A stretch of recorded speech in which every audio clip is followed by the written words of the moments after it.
আপনি যদি জীবনে সফল হতে চান তাহলে একবার হলেও এই গল্পটি শুনবেন। একজন ছাত্র তার শিক্ষককে প্রশ্ন করছিল, স্যার জীবনে সফল হব কিভাবে? সেজন্য শিক্ষক তার ছাত্রকে সাথে নিয়ে হাঁটতে হাঁটতে একটি নদীর পাড়ে চলে আসে।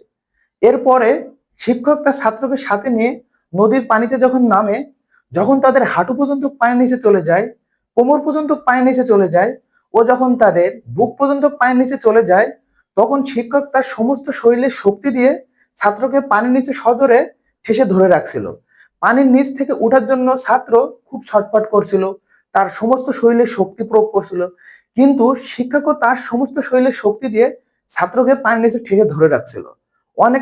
অনেকটাক্ষণ পরে যখন শিক্ষক বুঝতে পারে যে ছাত্র তার সমস্ত শরীরের শক্তি প্রয়োগ করে উঠতে পারছে না, অনেকটা পানি খেয়ে ফেলেছে, তখন শিক্ষক তার ছাত্রকে ছেড়ে দেয় এবং ছাত্র পায়ের নিচ থেকে উঠে, শিক্ষকের পরে তো সেই রাগ, স্যারকে বলছিল, স্যার আপনি আপনার কি ক্ষতি করছিলাম যে আপনি আমাকে পানির নিচে ঠেলে ধরে রাখছিলেন?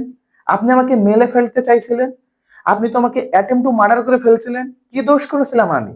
তখন শিক্ষক তার ছাত্রকে জিজ্ঞেস করে, আমি যখন আমার সমস্ত শরীরে শক্তি প্রয়োগ করে তোমাকে সজোরে পানির নিচে ঠেকে ধরে রাখছিলাম, তখন তোমার মাথায় কি চিন্তা ভাবনা ঘুরপাক খাচ্ছিল সেটা তুমি আমাকে বলো।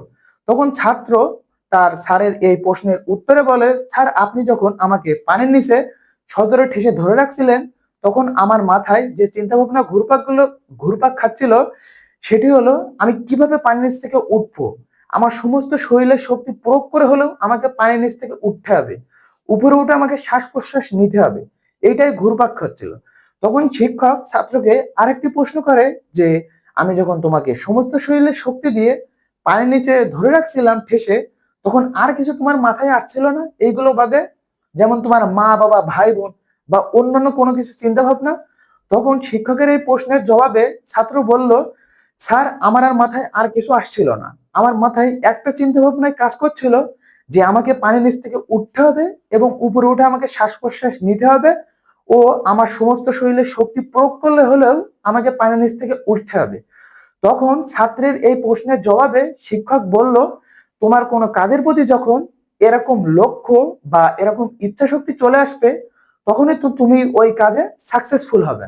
জীবনে সফল হতে গেলে কঠোর পরিশ্রম করতে হবে, তোমার লক্ষ্য স্থির থাকতে হবে, তাহলেই তুমি জীবনে সফল হতে পারবে।